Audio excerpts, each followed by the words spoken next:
ကိုခေလိုက်ခမရတော်တယ်သွားတယ်ဆိုလို့ကျုပ်လိုက်လာတာ နင်းမပြောလိုက်တော့ငါတော်တယ် ခမရမိမပြောလိုက်တာပဲလေ ဩဒီမသားမမဆက်ကိုမတုံဘူး ဩသူနဲ့ကျွန်တော်ခုနလေးတွေ့ခဲ့တာအရေးကြီးလို့ အေးဘာလို့ အရေးကြီးလို့ကျွန်တော်ကြီးတော်ကြီးတော့နေမကောင်းလို့ဗျာ ဟုတ်လား ကျွန်တော်မွေးတကောင်းလို့တယ် ဟမ် ကျမ်းမာရေးအတွက်မွေးတကောင်းလို့တယ် ဘာမွေးလဲ ဩလက်မွေတို့ နင်းမေလက်မွေးပါနင်းမွေး ဇောင်းပေါက်ကြီးတို့ စပကြီးနင်းမေစပေါက်ကြီးရမှာလားဟဲ့စပကြီးနဲ့စပေါက်ကြီးရှိတယ် လက်ဟောက်တို့ မွေးဟာ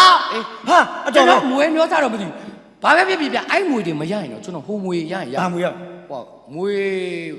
ဟိုပွဲရနာ မွေးနှကောင်လဲမဟုတ် မွေတကောင်လည်းမ ဘ ဟုတ် ယ်လိုက်လို့လဲ မွေရရပြီ ရတယ်ငါအခုမွေတကောင်နဲ့တော်တယ်မှာချိန်လာတာငါရအောင် အဲ့မွေနဲ့တငယ်ချင်းနေလား ဟုတ်တယ်သူကဖမ်းပြီးခေါ်လာခဲ့တယ် ကျွန်တော်ရှင်တော့ အေး ကျွန်တော်မကြားလိုက် သူ့ကိုမပြောနေရှင်သူရှိလာမယ်ဆိုရကြောက် အဲ့တော့ ကုန်ချောင်းကုန်မယ်လို့ကျွန်တော်လာနေ ခင်ဗျားတို့ချိန်လို့ချင်းလဲပန်းညာပြတော့ဒါကောက်ဝင်းဗျ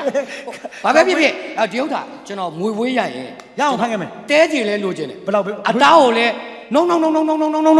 ဗျာတကောင်လုံးရှင်းပြီးတော့မွားစာကြေသွားလဲရတယ် ဟုတ်တယ်အဲ့လိုခင်းသီးလေးနဲ့မြကြီးသီးနဲ့လေးနဲ့ချက် အဲ့လိုချက် ဟုတ်ပြီအဲ့ဒါရအောင် အဲ့ကျွန်တော်ကြီးတော့ယောဂပြောက်ဖို့ ဟုတ်ပြီအဲ့တော့ ခင်ဗျားတောင်းတော့ပေးမယ်ဗျာ ပေးမယ်နော် မွေရရပြီ မွေကိုရအောင်ခေါ်ခဲ့မယ်ဟုတ်ပြီ အဲ့တော့ကျွန်တော်စောင့်နေမယ် ဟုတ်ပြီ နော် သူ့ကြုံမိမနဲ့ပေးစားမယ်ဆိုမြားပြီးတော့ခေါ်ခဲ့မယ်ဒီကောင်မွေရနာဘူးနော် ပြီးတော့အဲ့ဒါဆိုကျွန်တော်စောင့်နေမှာနော်စက်တက်ရအောင်တော့လုပ်ပေးโอเค အမလေးတောင်းလဲသွားမယ်တော်တော် အောက်ကလေးကကြည့်ကြညဘောက်ကလေးက ဖမ်းမယ် အမောက်ကမွေးမဟုတ်တော့ကျွန်တော်မွေးမဟုတ်တော့ခင်ဗျာဒီဝတ်ကြောကျွန်တော်တော့မနော်စင်မခင်ဗျာညီတဲ့တော့ကြော်ပြီးတော့စားအောင်ပါလေခင်ဗျာဒါကိုကျွန်တော်မိမလည်းတော့ကျွန်တော်များခေါ်ပဲဟိုလာကြားနေကျွန်တော်မွေးမဟုတ်တော့ဘူး မင်းကဘာပြော တောက်တာတောက်တာတောက်တာကျွန်တော်တောက်တာ မဗရာကိုတာထဲမှာတောက်တယ်မပါဘူး ဟာလေမပါပဲမဲ့တောက်တက်ကိုင်လဲသေးတယ်ကျွန်တော်အာကောင်းဒီဘာတောက်တဲ့အာနီအဲ့ကောင်ကိုင်လဲသေးတယ် ကျွန်တော်ငွေပဲလုပ်လိုက်ပါငါဖမ်းနေလို့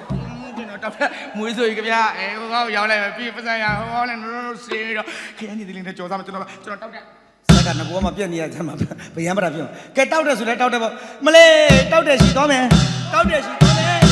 โอเคလိုက်ရေးခင်ဗျာကွမ်းစားလိုက်တော့ကျွန်တော်လည်းရောင်းဝမ်းစားနေတာကျွန်တော်ကြီးတော့ကြီးကျမ်းမာရေးကောင်းသွားပြီငွေတွေစပယ်ကြီးသက်ကြီးတွေမလိုတော့ဘူးဗျာမလိုတော့ဘူးအခုလိုနေတာကျွန်တော်ကျမ်းမာရေးဖြစ်နေ ဩမင်းကြမ်းမိုက် ကျွန်တော်ကျမ်းမာရေးမကောင်း မကောင်းတော့ ပြောမယ်ဆိုရင်ပတ်ဝန်းကျင်လည်းကြားလို့လည်းမကောင်းပါဘူးနှစ်ကိုကြားပဲပြောတော့ကျွန်တော်ပတ်ဝန်းကျင်ကြားလို့မရဘူးလိတ်ကောင်းဖြစ်နေတာဗျာ ဟာလိတ်ကောင်းဖြစ်နေတာ ပတ်ဝန်းကျင်ကြားမှာလို့ဆရာတို့ခင်ဗျားတိုးတိုးလေးပြောတာခမေတွေတော့ကြွကြတယ်ဗျာလိတ်ကောင်းဖြစ်နေတာဆိုတော့ကျွန်တော်ဒီလိုလုပ်လိုက်မယ်ကိုကကျွန်တော်ကိုကတောထဲကိုသွားနေကြဆိုတော့ကျွန်တော်တောက်တဲ့တကောင်ဖမ်းပေး တောက်တယ် တောက်တဲ့ အာဒီကိုရှိတယ်ဗျ တောက်တဲ့အာနီဆိုပိုဆေးဘက်ဝင် နင်းကျမ်းမိုက်အတွက်ဘာ ကျွန်တော်ကျမ်းမာရေးအတွက်လိတ်